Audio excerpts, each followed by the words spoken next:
Santino said, we need to rival Newcastle for Guehi too. We would do business now with them for Harvey Elliott. I love that we have a plan.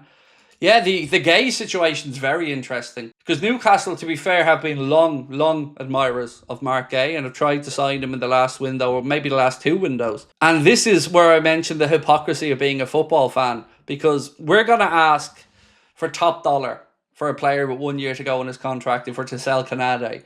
But we won't pay top dollar for another player in a similar position who's also homegrown.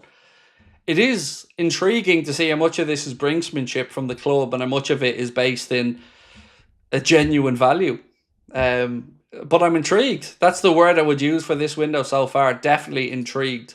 Jordan said, why aren't we using the Quanza money to get Guehi over the line? So I don't know the answer to that question, but I do have a theory on it. And I can't believe that Liverpool would have sold Quanza without knowing that they had somebody lined up or that they had achievable targets. It would be very, very, very naive of us, and I don't think we do that. Now, what I'm wondering, of course, is probably what you're all wondering. Did we pause out of respect for the Diogo situation, and will that then pick back up? I'd have to assume so. Centre-back is priority for me, but I'm willing to wait longer for the centre-back if we get Isak. It's a tough one to gauge, right? Because, like you said, centre-back's priority for me as well, but I don't think I can really give you a valid answer on the centre-back situation till I know what the plan is for Canade. So if we're hanging on to Canade no matter what this season, then Liverpool probably feel like they have breathing room because we have Gomez, Canade, Virgil, and also have Nallo and Stevenson. And yes, we will still need another one, but they probably feel like the situation here, because of the Ekitike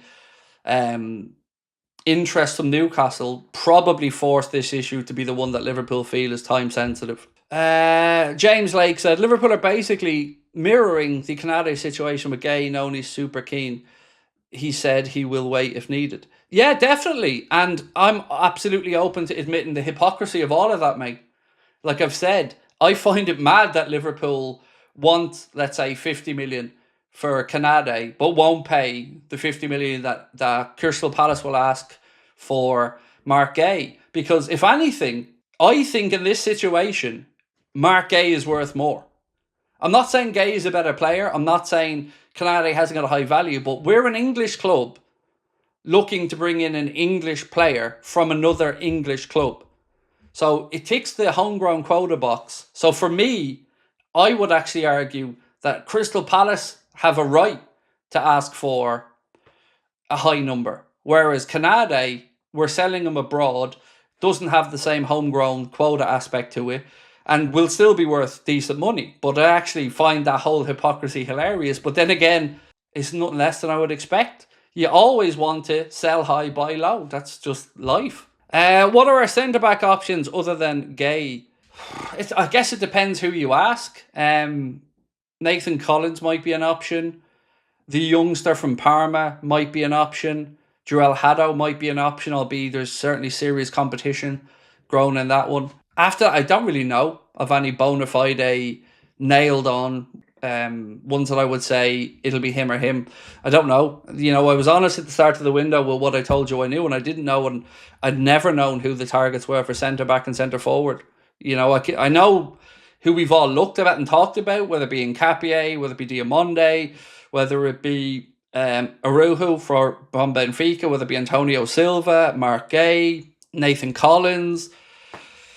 But which one's the right one, I really just don't know. Don't we need homegrown bought still? Yes and no. So I guess the way to think about the homegrown situation is, if you want to have a full 25-man Premier League squad, the maximum of overseas or non-homegrown players you can have is 17. But there's no minimum requirement. Like, in theory, you could just have 18 players, all of them overseas.